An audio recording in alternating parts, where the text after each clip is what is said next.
आज के इस लेसन में मैं एक्सप्लेन करूंगा बिजनेस मैथ का आसान एग्जामिनेशन बोर्ड का पेपर वन जो कि 2023 का एमएस का उसके जो 30 एमसीक्यूज हैं उसका सोल्यूशन मैं एक्सप्लेन करूंगा। ठीक है, चलते हैं पहले क्वेश्चन की तरफ। हमारा पहला क्वेश्चन क्या है? अच्छा, ये हमें कुछ फॉर्मूलाज भी दिए हुए होते हैं, इनसे हम हेल्प ले सकते हैं। अच्छा, ये हमारा पहला क्वेश्चन है। पहला क्वेश्चन है, if 6,000 candidates are appearing in the mathematics test and 55% of candidate are male। अच्छा, यहाँ पर जो हमें 6,000 कहा गया, ये टोटल कैंडिडेट्स हैं और 55% आर मेल, मतलब हमारे पास जो मेल हो जाएंगे वो किस तरह से कैलकुलेट करेंगे हम? 55% ऑफ टोटल, जो भी टोटल है 6,000। ठीक है, तो इसको कैलकुलेट करने का बहुत आसान तरीका है। 55 डिवाइड बाय 1000, 100 हो जाएगा। परसेंटेज को जब भी हम नॉर्मल नंबर में कन्वर्ट करना होता है तो 100 से डिवाइड करना होता है, इसको मल्टीप्लाई करेंगे 6,000 से, तो ये हमारा आ रहा है 3,300। अच्छा, आगे हम क्वेश्चन पढ़ते हैं। Then the ratio of female to male. अच्छा, अब हमें मेल टू फीमेल का ratio, sorry, female to male का रेशो मालूम करना है, तो हमें फीमेल की क्वांटिटी पता होनी चाहिए। तो जो फीमेल हमारा होगा वो हमारा टोटल वैल्यू कितनी थी? 6,000। इसमें से मेल की वैल्यू जो अभी हमने कैलकुलेट की है, इसको इसमें से माइनस करेंगे तो ये आएगा 2,700। ठीक है, अब हमने रेशो लेना है फीमेल का मेल के साथ, तो फीमेल की वैल्यू पहले आएगी 2,700, रेशो मेल की वैल्यू है 3,300। अब इसको जब हम सिंप्लीफाई करेंगे तो पहले ये दो जीरो से दो जीरो कैंसिल हो जाते हैं, फिर हम देख सकते हैं कि थ्री के टेबल से ये दोनों कैंसिल हो रहे हैं, मतलब 3 9 और 3 11 तो 9:11, जो सिंप्लीफाइड रेशो हमारा बन रहा है, ऑप्शन बी करेक्ट है। अच्छा, क्वेश्चन नंबर टू हमारे पास है। क्वेश्चन नंबर 2 हमारे पास है, 60 chocolates are divided in ratio 2:3 between two friends. The friends with greater share gets. अच्छा, हमने टोटल जो है वो 60 चॉकलेट को डिवाइड करना है, और एक हमारा लेट सपोज फ्रेंड ए है और एक फ्रेंड बी है, और इन्होंने एक आया the friend which with greater share, तो ग्रेटर शेयर बी होगा। तो हम ये क्या सपोज कर लेते हैं कि बी विल गेट। इसका तरीका क्या क्या होता है, पहले हम सम रेशो मालूम करते हैं, सम ऑफ रेशो। बिल्कुल सेकेंडरी स्कूल के क्वेश्चन के लेवल का क्वेश्चन है। 2 + 3 5। फिर हमें अगर इसका शेयर मालूम करना होता है, उसकी वैल्यू ऊपर रखते हैं। सही है, उसकी वैल्यू ऊपर रखते हैं। मतलब टोटल वैल्यू इसकी 3 है, और सम ऑफ द रेशो से इसको डिवाइड करते हैं 5, और जिस क्वांटिटी को हमने डिवाइड करना है उससे हम मल्टीप्लाई कर देते हैं 60। तो जब हम इसको सिंप्लीफाई करेंगे तो हमारा आंसर आएगा 36, ऑप्शन सी करेक्ट है। क्वेश्चन नंबर 3 है, if R divide by S equal to 210 divide by 214, then the value of R and S respectively. अगर देखा जाए तो ये किस्म का आर रेशो एस है, और ये 210 आर की वैल्यू है ऑलरेडी, और 214 जो है वो एस की वैल्यू। लेकिन हाँ, यहाँ हमारे पास जो वैल्यूज दी गई हैं वो सिंप्लीफाइड नंबर में दी गई है, तो इसका मतलब है कि 210 को हमें 214 से सिंप्लीफाई करना होगा। तो अगर मैं इसको सिंप्लीफाई करता हूँ 210 को, तो ये होगा 2 के टेबल से 2 10 * 20, और ये 2 5 * 10, ये भी 2 10 * 20, और इसके बाद 2 7 * 14। ये जो 21 का जब भी नंबर आता है तो हमेशा 2 टेंस तक का लगता है, तो हमारे पास जो, या इस शॉर्ट अगर हम 2 से डिवाइड कर रहे हैं तो 210 का हाफ क्या होगा? 210 का हाफ 105 होगा, 214 का हाफ होगा 107। नॉर्मली स्टूडेंट मिस्टेक करके इसको 15 और 17 में कर देते हैं, जो कि बिल्कुल रॉन्ग होता है। तो ऑप्शन हमारा इस रिस्पेक्ट से, अच्छा, इन्होंने पहले किसकी वैल्यू मांगी है? पहले इन्होंने मांगी है S, the value of S and of R, मतलब पहले एस की वैल्यू है। तो एस की वैल्यू हमारे पास जो आ रही है वो 107 है, तो ऑप्शन ए करेक्ट होगा। ठीक है, नेक्स्ट क्वेश्चन की तरफ चलते हैं। क्वेश्चन नंबर 4 है, 2.3% एक्सप्रेस एज नंबर तो ये परसेंट में है, तो इसको डिवाइड करते हैं 100 से। हम सिंपल अगर कैलकुलेटर भी यूज़ करेंगे तो कैलकुलेटर हमें जो नंबर देगा वो ऑप्शन बी देगा। वैसे भी अगर पॉइंट के रिस्पेक्ट से देखा जाए तो ये अगर हमने दो जीरो खत्म करने हैं तो 0.2 डेसिमल प्लेस पीछे आके यहाँ आता है, तो 0.023 हो जाता है। अच्छा, उसके बाद क्वेश्चन नंबर 5 है, classroom A has can accommodate X number of students. अच्छा, और B accommodate 20 more student then A. इसका मतलब ये हुआ कि ए में हम करेंगे एक्स, बी में करेंगे एक्स प्लस 20। क्योंकि हमें यहाँ उन्होंने बताया है कि classroom B accommodate 20 more student then A. अच्छा, if the ratio of number of student who can accommodate in the ये क्लासरूम ए टू बी, मतलब ए रेशो बी हमें दिया गया है 3:4, या इसको हम ये भी कह सकते हैं कि ए अपॉन बी हमें दिया गया है 3/4। अच्छा, ऑलरेडी हम यहाँ जानते हैं कि ए की वैल्यू हमारी है, इसको मैं इस तरह से भी ले सकता हूँ, ए की वैल्यू हमारी एक्स है और बी की वैल्यू एक्स प्लस 20 है, और ये बराबर आ रहा है 3/4।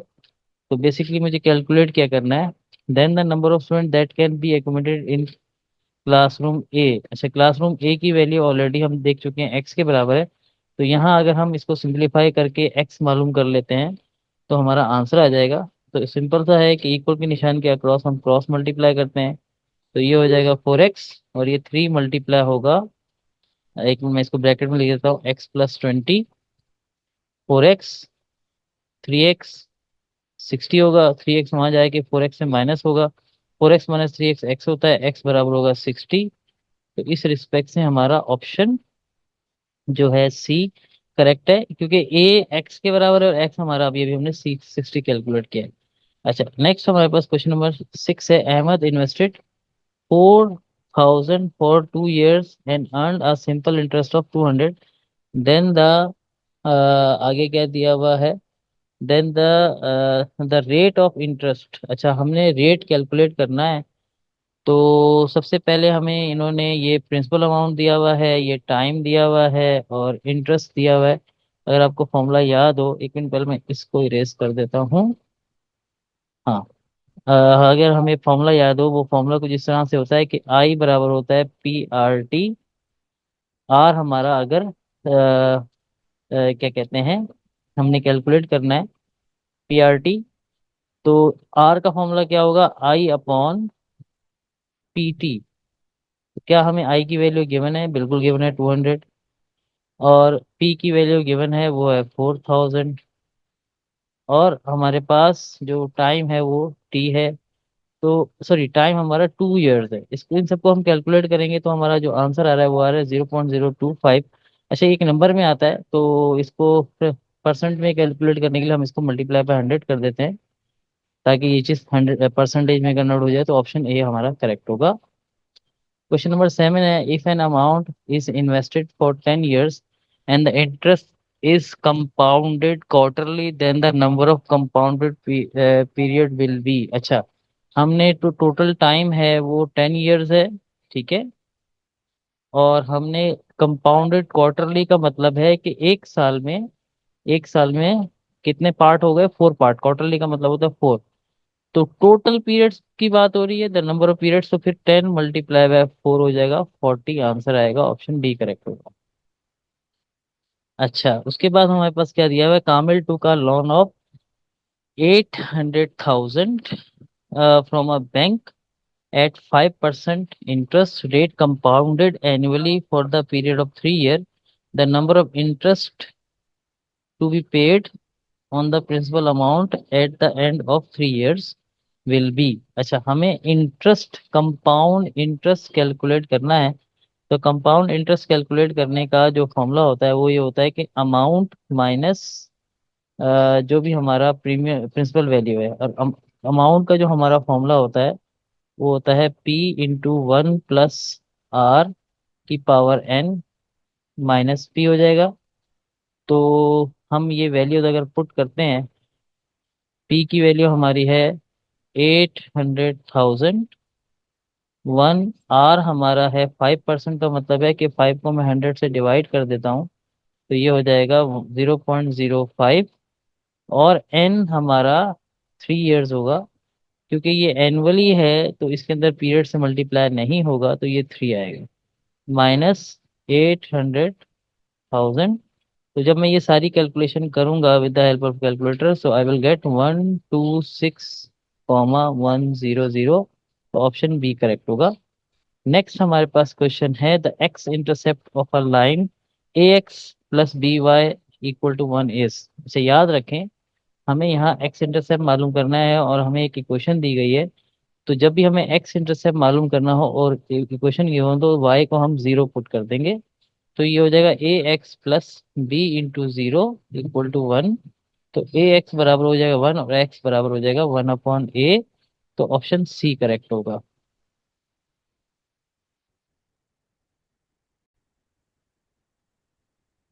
नेक्स्ट क्वेश्चन, क्वेश्चन नंबर 10 है, the equation of a line parallel to the line. हमें ये एक लाइन दी हुई गई है एंड पासिंग थ्रू 1,0। अच्छा, अगर हमें ये एक ऑर्डर पेयर दिया गया, मतलब एक हमें एक्स और वाई की वैल्यू गिवन है, तो हमें ऑर्डर पेयर के साथ स्लोप चाहिए होता है, एम चाहिए होता है, जो कि हमें नहीं पता। हमें ये इंफॉर्मेशन दी गई है कि ये जो इक्वेशन जो हमने मालूम करनी है वो पैरेलल है इस लाइन के। तो इस लाइन से हम स्लोप निकाल लेते हैं। तो स्लोप निकालने के लिए लेट सपोज ये है 2x - y + 1 इक्वल टू 0। इसमें से ये y जो है अगर मैं इस साइड पे शिफ्ट कर दूं तो ये हो जाएगा 2x + 1 इक्वल टू y। या हम इसको ऐसे भी लिख सकते हैं, y = 2x + 1। अगर मैं इसको इस इक्वेशन से, जो जनरल हमारी इक्वेशन है, इससे कंपेयर करूं, तो m की जगह आपको क्या लिखा हुआ नजर आ रहा है, m इसका है 2। अच्छा, अब हमारे पास जो ये इक्वेशन है इसका स्लोप आ गया 2, और जो हमारी रिक्वायर्ड इक्वेशन है वो इस इक्वेशन के क्या है, पैरेलल है। तो जब हमारी गिवन और रिक्वायर्ड इक्वेशन दोनों एक दूसरे के पैरेलल हैं, मतलब तो इसका मतलब है दोनों स्लोप, अगर एक स्लोप m1 है तो दूसरा स्लोप m2, दोनों आपस में इक्वल होंगे। तो जो स्लोप हमें चाहिए जिस इक्वेशन के लिए वो 2 के बराबर होगी। अब हमारे पास स्लोप हमारा आ गया है 2, ऑर्डर पेयर है 1,0। तो हम फॉर्मूला लगाएंगे y - y1 equal to m into x - x1। y1 की जगह हम पुट करेंगे 0, m की जगह 2, x की जगह x आएगा, x1 की जगह 1 आएगा। इसको मैं सिंप्लीफाई करता हूँ तो ये हो जाता है 2x - 2। लेकिन यहाँ हमारी सारी इक्वेशन में 0 आ रहा है, इसका मतलब है इस y को मैं यहाँ कहीं शिफ्ट कर देता हूँ।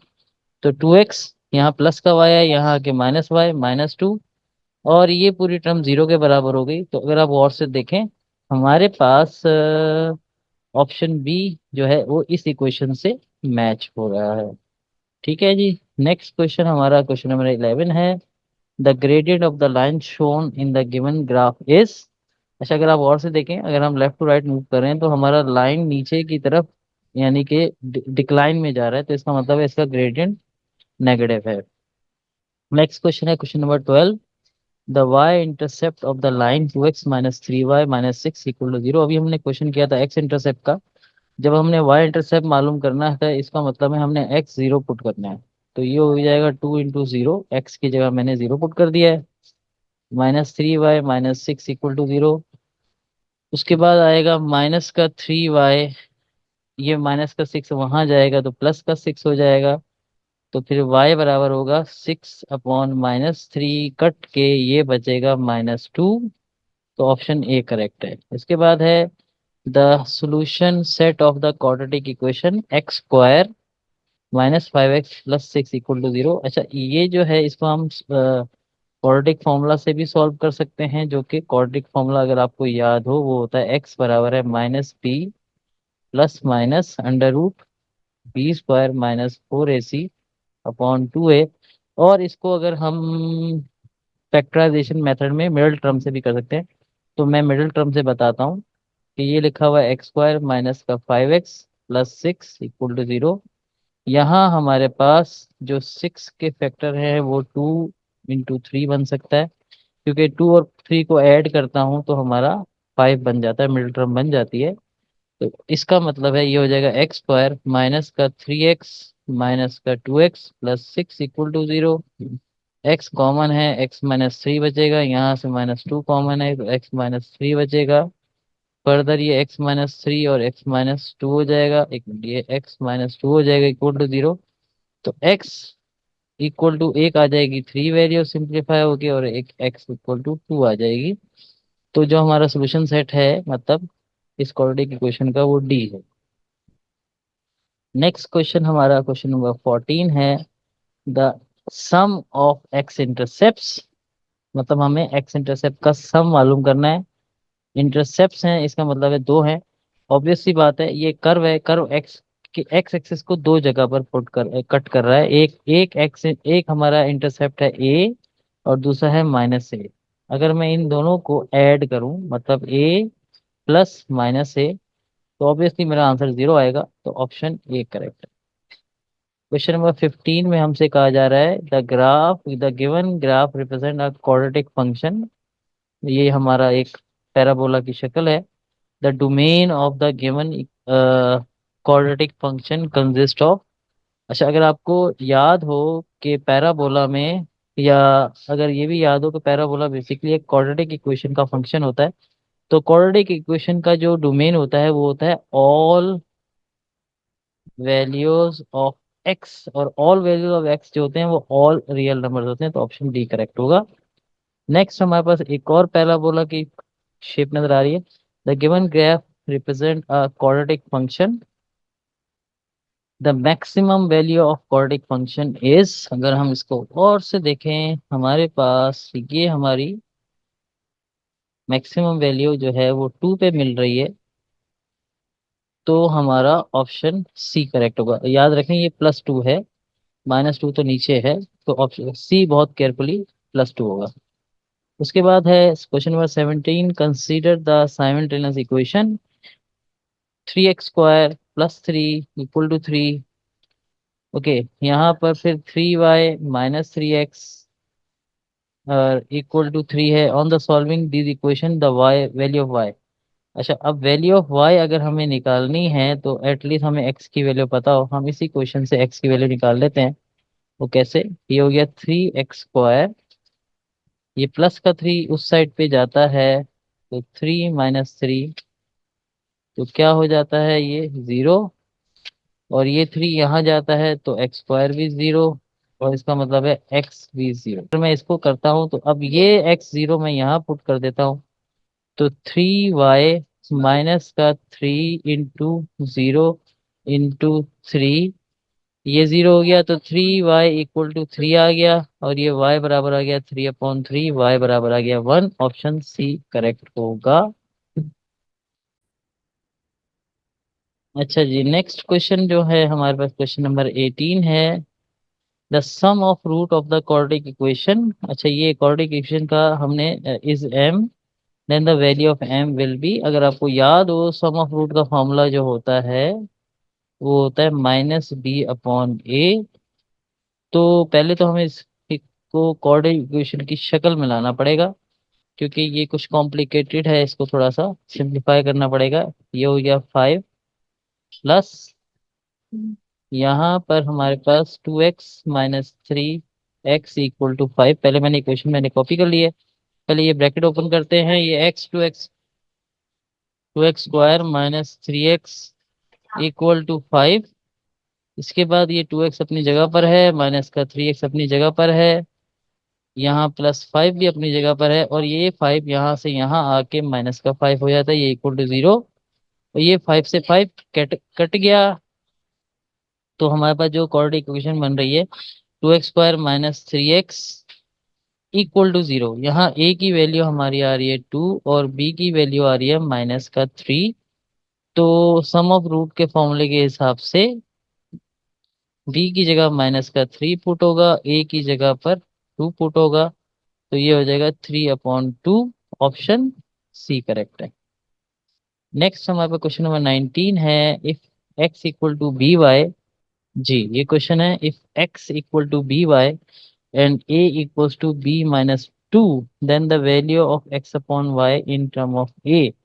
अच्छा, अगर हम यहाँ पर ये पहली इक्वेशन देखें, ये लिखा हुआ है x = by, ये y b से मल्टीप्लाई हो रहा है, वहाँ x से जाके डिवाइड होगा, x/y = b आ गया। हमें एक्स अपॉन वाई मालूम करना है, लेकिन इन टर्म ऑफ ए, ये इन टर्म ऑफ बी आ गया है। तो अब हमें यहाँ से जो है बी की वैल्यू निकालनी पड़ेगी। तो अगर ए बराबर है b-2, तो बी बराबर होगा, ये -2 वहां जाके ये हो जाएगा a+2। तो इस बी की जगह पर हम a+2 पुट कर देते हैं। तो एक्स अपॉन वाई बराबर होगा a+2। तो एक्स अपॉन ए, ये ऑप्शन डी करेक्ट होगा। क्वेश्चन नंबर 20 है द मैट्रिक्स। ये एक मैट्रिक्स गिवन है जिसके डायगोनल्स में हमें कुछ नंबर्स नजर आ रहे हैं, बाकी सारे नंबर जीरो है। Is an null matrix. Null matrix उसको कहते हैं जिसके सारे एलिमेंट जीरो हों। स्केलर मैट्रिक्स उसको कहते हैं जिसके डायगोनल में सारे नंबर सेम हो। आइडेंटिटी मैट्रिक्स उसको कहते हैं जिसके डायगोनल में सारे नंबर वन हो, ये भी नहीं है। तो सिर्फ ऑप्शन जो बचता है ऑप्शन डी डायगोनल मैट्रिक्स है। अच्छा, क्वेश्चन नंबर 21 है the sum of the matrices. ये दो मैट्रिक्स दी हुई हैं। इस मैट्रिक्स का जो ऑर्डर है हमारा, ऑर्डर लिखने के लिए पहले हम रॉस देखते हैं। इसकी 1 2 3 रॉस हैं, और फिर कॉलम इसके 1 2 हैं। तो इसके रॉस हमारे पास हैं 3/2, और इसके जो रॉ इसका जो ऑर्डर है वो 3/1 है। दोनों का ऑर्डर सेम नहीं है, तो ये ऐड नहीं हो सकती। ऐड या सब्ट्रैक्ट होने के लिए ऑर्डर दोनों मैट्रिक्स का होना सही है, इसके मतलब सेम होना जरूरी है। क्वेश्चन नंबर 22 है इन अ गिवन x=1 0, y बराबर है 2 3 4, टू मैट्रिसेस दी हुई है। Then the multiplication y into X. अच्छा, अब y का ऑर्डर हमारा है 3:1, और x का ऑर्डर हमारे पास है 1:2। अच्छा, अब यहाँ पर हमने क्या मालूम करना है, मैं यहाँ y का ऑर्डर दोबारा लिख देता हूँ 3:1, और x का ऑर्डर में लिख देता हूँ 1:2। अच्छा, अब इन दोनों को मल्टीप्लाई करना है, इनके ये दोनों नंबर, मतलब पहली मैट्रिक्स का के कॉलम दूसरी मैट्रिक्स की रॉ के बराबर है, तो ये मल्टीप्लिकेशन पॉसिबल है। तो हम इसको मल्टीप्लाई कर सकते हैं। पहले मैं y कॉपी करूंगा। y क्या है, 2 3 4। मल्टीप्लाई होगा, x कॉपी करूंगा 1 0।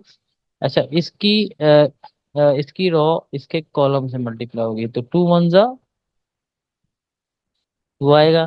फिर हम आगे बढ़ के नेक्स्ट, यानी कि कॉलम पे चलेंगे, 2 0 आ जाएगा। उसके बाद 3 मल्टीप्लाई होगा 1 से, फिर 0 से, 3 0 हो जाएगा। फिर 4 मल्टीप्लाई होगा 1 से, और 4 0। तो हमारी जो आंसर आएगा कुछ ये आएगा, तो ऑप्शन सी करेक्ट है। क्वेश्चन नंबर 3 हमारा है इफ ई बराबर है 1 3, अगर इसका ऑर्डर देखें तो ये है 2 1, और डी बराबर है 1 3 अगेन, लेकिन इस वक्त इसका ऑर्डर 1 × 2 हो गया।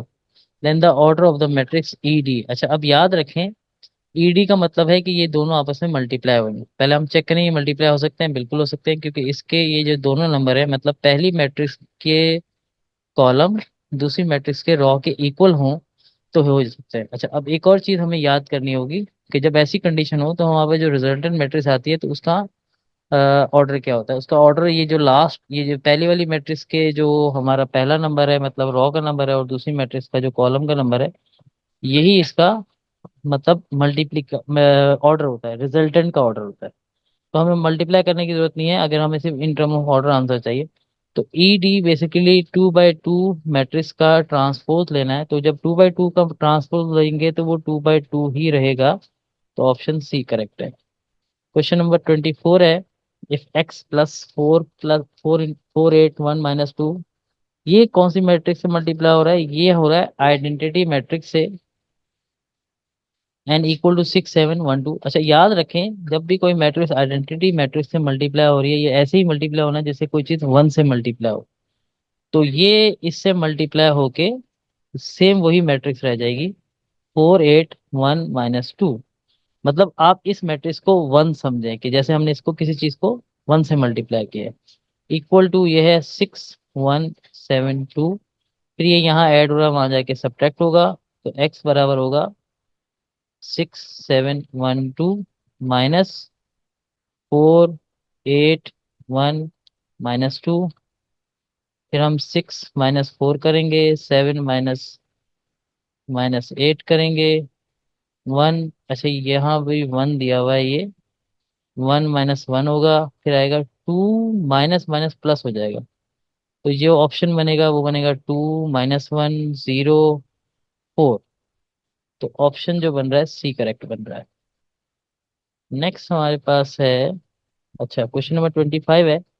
द फंक्शन ऑफ, कहाँ गया, ये रहा। क्वेश्चन नंबर 25 में हमसे कहा है a function is defined by F x, three x multiply हो रहा है एक्स की पावर थ्री अपॉन टू से। और ये जो है इसका मतलब है इसका डेरिवेटिव लेना है विद रिस्पेक्ट टू एक्स। तो पहले तो मैं इन दोनों को मल्टीप्लाई कर देता हूँ, यहाँ एक्स की पावर वन है, तो ये हो जाएगा थ्री एक्स की power one plus three upon two हो जाएगा। मतलब ये एफ ऑफ एक्स के बराबर है।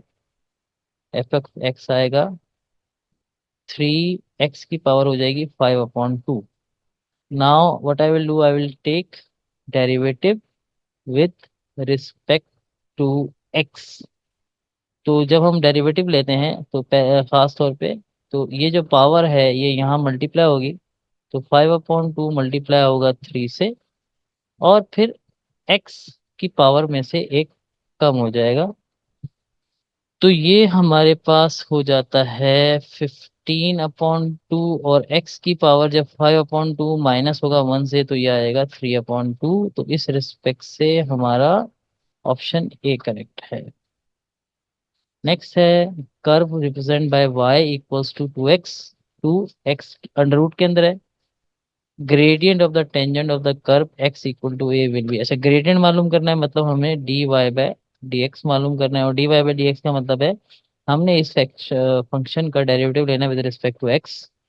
तो मैं इसको ऐसे लिख सकता हूँ y इक्वल्स टू, अच्छा इस अंडर रूट को मैं पावर बना के वन अपॉन टू लिख सकता हूँ। तो जब मैं इसका डेरिवेटिव लूंगा, derivative with respect to X, तो ये हो जाएगा D Y by D X. अच्छा अगेन पावर आके मल्टीप्लाई होगी, फिर आएगा टू एक्स, पावर माइनस होगी हाफ माइनस वन, और उसके बाद जो भी कुछ इसके अंदर है इसका डेरिवेटिव आएगा, टू एक्स का डेरिवेटिव टू आता है। ठीक है, तो अगर आप देखें ये टू से टू कैंसिल हो गया, तो D Y by D X हमारे पास बचता है टू एक्स की पावर माइनस हाफ, क्योंकि जब हाफ में से माइनस वन करेंगे तो माइनस हाफ हो जाएगा। और इसको हम इस तरह से प्लस में कर सकते हैं कि जब इसको रेसिप्रोकल करते हैं तो टू एक्स की पावर जो है वो प्लस हाफ हो जाएगी, जो कि प्लस हाफ का मतलब है कि ये अंडर रूट टू एक्स। तो जब हम इसको गौर से देखें तो यहाँ पर हम जो अब तक हमारा D Y by D X बच रहा है वो आ रहा है one upon under root two X, और हमें ऑलरेडी यहाँ गिवन दिया गया है कि एक्स इक्वल टू ए है, तो ये हो जाएगा वन अपॉन टू ए। तो इस हिसाब से ऑप्शन सी करेक्ट है। अच्छा नेक्स्ट हमारे पास क्वेश्चन नंबर 27 है। अच्छा जी नेक्स्ट क्वेश्चन हमारे पास क्वेश्चन नंबर 27 है। If y equals to under root X, ये under root basically cube root है, then D Y by D X will be equal to, again हमने डिफरेंशिएट करना है विद रिस्पेक्ट टू एक्स। हमारा जो फंक्शन है वो है y equals to under root cube root को हम पावर वन अपॉन थ्री की शक्ल में लिख सकते हैं। तो हम इसका डेरिवेटिव लेंगे, derivative with respect to X, क्योंकि हमने डी वाई के नीचे डी एक्स लाना है। तो ये हो जाएगा D Y by upon D X. अच्छा अब यहाँ पर जो पावर है ये इसके कोफिशिएंट से मल्टीप्लाई होगी, one upon three multiply by one, one upon three रहेगा, और एक्स की power one upon three minus one हो जाएगा। तो जब one upon three minus one करते हैं तो हमें क्या मिलता है, हमें मिलता है एक्स की power minus one, sorry two upon three. तो इस रिस्पेक्ट से हमारा बी ऑप्शन करेक्ट है।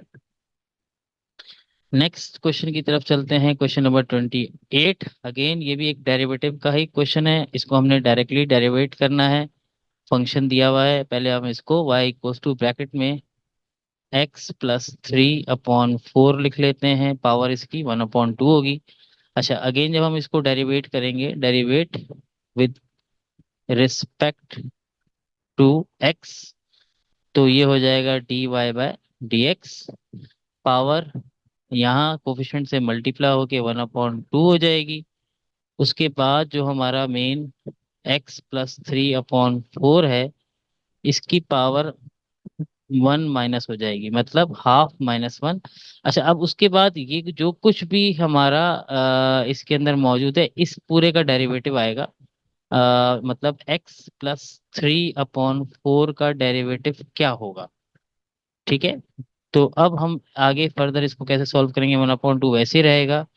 ये जो है हमारा x+3/4 की पावर हो गई -1/2। अच्छा, अब x का जो डेरिवेटिव क्या होता है, वो होता है 1। 3 का डेरिवेटिव प्लस हो रहा है 0, और एक किस्म का जो डिवाइड हो रही होती है चीज या मल्टीप्लाई हो रही होती है, उस पर कोई फर्क नहीं पड़ता। 4 चूंकि डिवाइड हो रहा है तो 4 वैसे ही रहेगा। ठीक है, तो ये बेसिकली 1/4 बन गया। अब ये 1/4 इस 1/2 से जब मल्टीप्लाई होगा, इट विल बिकम 1/8, और बाकी का x+3/4 पावर -1/2 ऐसे रहेगा। अब देखते हैं हमारा आंसर इससे किससे मैच कर रहा है। बेसिकली ऑप्शन डी हमारा इससे मैच कर रहा है, तो हमारा ऑप्शन डी करेक्ट होगा। क्वेश्चन नंबर 29 है, in the sequence the value of y will be. अच्छा, अब ये 57 से 51 हो गया, 45 हो गया, बेसिकली ये डिक्रीज हो रहा है। तो पहले तो हमें ये आइडेंटिफाई करना होगा आया कि ये एक अर्थमेटिक सीक्वेंस है या ज्योमेट्रिक है। तो अर्थमेटिक सीक्वेंस को चेक करने के लिए हम ये दो कंसेक्यूटिव टर्म्स के दरमियान जो है वो माइनस करके देखते हैं, मतलब 51 - 57 करके देखते हैं। ये बनता है 6। इसी तरह से अगर हम 45 में से 51 माइनस करें तो भी हमारे पास 6 आता है। इसका मतलब ये एक अर्थमेटिक प्रोग्रेशन है। अच्छा, तो इसका मतलब है कि हर दफा -6 होता जा रहा है। तो ये 45 -6 39 हो गया, 39 -6 33 हो गया। अब 33 में से जब हम -6 करेंगे तो ये हो जाएगा 27। एक्स की वैल्यू 27 है, लेकिन हमसे पूछा गया वाई की वैल्यू। तो अगर 27 में से भी अगर मैं 6 माइनस करूंगा तो ये आएगा 21। तो इस रिस्पेक्ट से ऑप्शन बी करेक्ट है। अच्छा, नेक्स्ट क्वेश्चन हमारा है, which of the following sequence is a geometric sequence. अच्छा, ज्योमेट्रिक सीक्वेंस क्या होता है, जिसमें हमारे पास कंसेक्यूटिव टर्म्स के दरमियान कॉमन रेशो आए। ठीक है, कॉमन रेशो का मतलब क्या है कि अगर हम चलिए ऑप्शन ए हम चेक करते हैं। ऑप्शन ए में हमारे पास ये 2 है, ये 4 है। तो हम क्या करेंगे, ये टर्म नंबर 1 है, ये टर्म नंबर 2 है, ये टर्म नंबर 3 है, ये टर्म नंबर 4 है। हम सेकंड टर्म को टर्म नंबर 1 से डिवाइड करके देखते हैं। 4/2 क्या आएगा, 2 आएगा। इसी तरह अब हम टर्म नंबर 3 को टर्म नंबर 2 से, क्योंकि ये दोनों कंसेक्यूटिव टर्म्स हैं, डिवाइड करके देते हैं। 8/4, अगेन वी आर गेटिंग 2। तो इसका मतलब ये है कि ये हमारा कॉमन रेशो ऑप्शन ए ही में ही आ रहा है। तो हमारा ऑप्शन ए ही करेक्ट होगा, बाकी सारे ऑब्वियसली इनकरेक्ट होंगे। तो ये हमारा सोल्यूशन था 2023 का पेपर। Thank you class.